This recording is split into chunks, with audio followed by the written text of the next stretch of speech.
Hi Libra, welcome to your November 2021 General Tarot reading. It's Raina here. I'm just starting over again.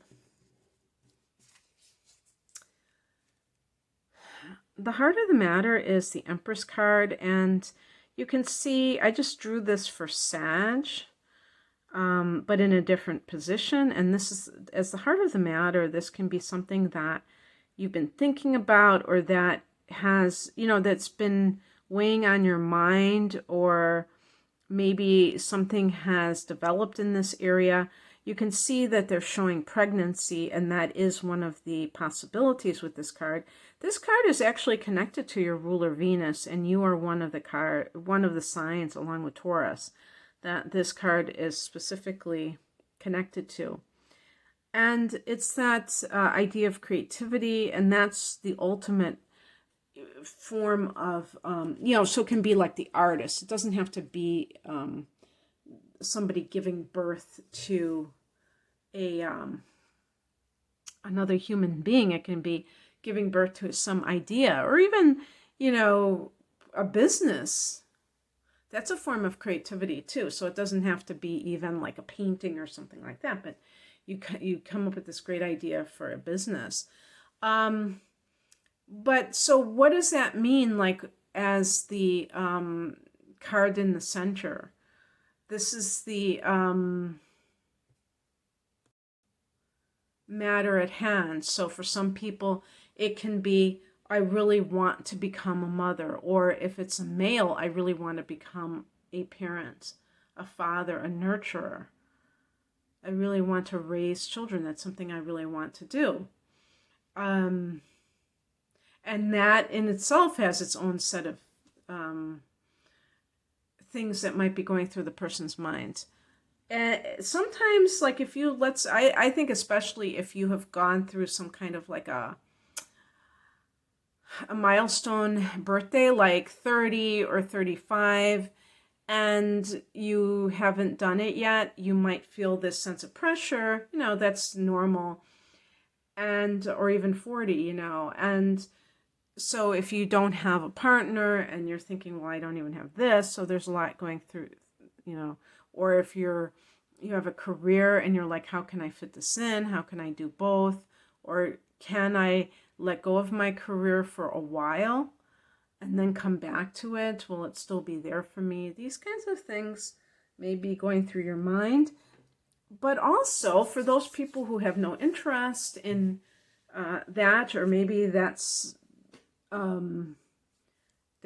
in a different phase of their life. They may be just thinking, I have something creative inside of me that wants to be birthed. And how do I do that?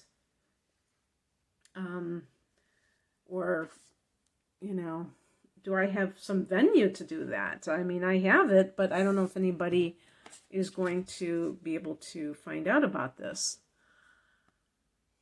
In the past position, we have the Knight of Cups.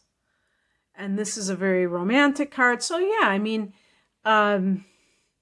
this may be the person that you have met, that you really feel, this is the first person I've met in a long time that I could see being the father of my child, or I guess the mother of my child. Or this, like, if this is artistic, it could even be if you are like in music, a songwriting combination, you and this other person. You're going into it together. The Knight of Cups is an offer. So it may have some kind of a creative theme to it, whatever this is. And you may be feeling very creative at this time. So it works out very well. The higher message is the Nine of Cups, and this is a very positive card. This is the card of wish fulfillment. And it's interesting, this, and of course they have like this treasure chest. It's interesting, I noticed with some of the backgrounds being yellow that I believe that that's to symbolize prosperity. So that's pretty cool. So basically, this can be you feeling like you've hit the jackpot in some way, feeling like um, you're getting what you want. But this is a spiritual position. So how I would characterize this is being able to celebrate whatever this is, but understand that ultimately it's a feeling, because the Nine of Cups, it's really about feelings, even though it may have a financial component to it where you feel like you have financial increase that makes you feel really good. Actually, in the month of November, you have a new moon in the second house of earned income. So, that could be something that you attract money-wise to you. But ultimately, it has to be about a feeling. Some people, they have a new job and they're so happy that they're making all this money, and then it doesn't take very long for them to realize the cost of that, because they're very stressed out and they don't have enough time to themselves and things like that. So this feels like, because Venus rules the Empress, you may feel like you're at ease, like you don't have to struggle. And that can feel really good as well.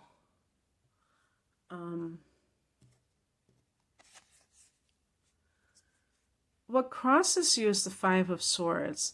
This is the card of, it's funny that they have crows, because this can be, and they even have like a person in the background, and I always think of backbiters, people who don't want another person to be doing well. So if you're experiencing some kind of either financial increase, or your mood is really on top because you're experiencing, maybe you have new love in your life, Libra, and you're dealing, and you feel tempted to talk about your good fortune with others, it's always wise to really think about who you're discussing this with, because for people that have a lower vibration, they can really look at that as something threatening. And we all probably have experienced that from one time or another, where you have something good come your way, and then there's somebody there who wants to downgrade it, make it like it's not so great because of their own, triggering and how it made them feel. And I kind of understand sometimes why people react that way. It's not necessarily always just totally malicious. I really feel that it's coming from a genuine place of not feeling like they can have what you have. So even on that level, you can say, well, I don't know if this person is the kind of person that would take this in the right way, so I'm not going to necessarily share this with this person. But if you find that you have these people in your life that are not really rooting for you, that can be very enlightening, because you may have been hanging around people who don't want you to grow, or that kind of thing. And you know what they say when they say misery loves company, that's kind of what the Five of Swords means to me. What's coming in is a Three of Cups. Now, this is funny. This is the positive side of social connection in terms of celebration. This is a card of celebration. So this is like, the gathering of your tribe and the people that are on your wavelength, that you vibe with, and celebrating what has been going on in your life, if there's been something really positive. So that's another thing too. I don't know if those top cards are speaking to like an engagement. Maybe you have gotten pregnant after your partner proposed to you, And so you're just kind of like doing things a lot quicker. You kind of like, we're going to wait, and now you're going to have a quick type of marriage just so that you can do it before you give birth. Something like that. But you have, it shows that you have people in your life that you can celebrate your good fortune with. Whatever the Nine of Cups represents to you, you're able to celebrate that with somebody else. And then the outcome is the Strength card. And whenever I see this card, and of course this is, that's cute how they have like half lion as the face. This is a card that is associated with Leo. And in terms of what Leo represents in astrology, the 5th house is that house that deals with creativity. But it's also the house of pleasure. It's a house of love, of fun, and the artistic, maybe not only exploration or doing art, but also to appreciate art. And the Strength card is, talking about somebody who is becoming stronger. And how I interpret it in this situation is that, and I've seen this before, that happens when good things happen to you. It's kind of like a chicken and egg syndrome. Does the person raise their consciousness first all the time? I think that sometimes you can have somebody who has been, not in the best of places, and they have a stroke of good fortune, and that just lifts them up completely. It makes them have faith in life again. And then that boost in their spirits just creates more and more of the same. So I do believe that something like that can happen. But I also believe that, and I think that in this case, it's like it's proving to you that when you choose to follow your bliss, good things happen. So that's what I have for you, Libra. I hope that this resonated. If you would like a private reading, the link is below. Take care. Bye.